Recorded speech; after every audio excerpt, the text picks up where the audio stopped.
কথা ধারাবাহিকের নতুন পর্বে দেখা যায় যে কথার মামা মারা যাওয়ায় কথাকে নিয়ে নিজের বাড়িতে চলে এসেছে এভি।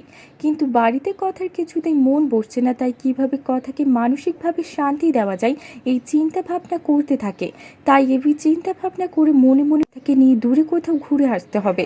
এইদিকে কথা মনে মনে বলতে থাকে তার মামাকে কেউ ইচ্ছে করে মেরেছে, তাই কে মেরেছে তাকে যেভাবেই হোক খুঁজে বের করতে হবে। এই চিন্তা ভাবনা করতে থাকে কথা। এদিকে ইভি কথাকে নিয়ে একটা পাহাড়ি জঙ্গলে ঘুরতে এসেছে। তারপর কথা একটি নির্জন জায়গায় একা বসে বসে ভাবছে তার মামা এভাবে তাদেরকে ছেড়ে চলে গেছে। তারপর এভি কথাকে এসে বলে, এভাবে বসে এত কি ভাবছিস? এভির কথা শুনে কথা এভিকে বলে, আপনি তো আমাকে স্ত্রী হিসেবে মেনে নিতে পারবেন না, তাহলে কিসের সম্পর্ক আমাদের বলুন। এই কথা শুনে এভি কথার মুখে আঙুল দিয়ে চুপ থাকতে বলে। এইদিকে জঙ্গলে কথা একটা বাঘ দেখতে পাই, এভিও সেখানে রয়েছে। তাহলে কি এবার জঙ্গলে ওই হিংস্র বাঘের হাত থেকে নিজেকে ও কথাকে রক্ষা করতে পারবে এভি? তো বন্ধুরা, কি হবে এবার? এক্ষুনি একটা লাইক দিয়ে এবং কমেন্ট করে জানিয়ে দাও তোমাদের মতামত। ধন্যবাদ।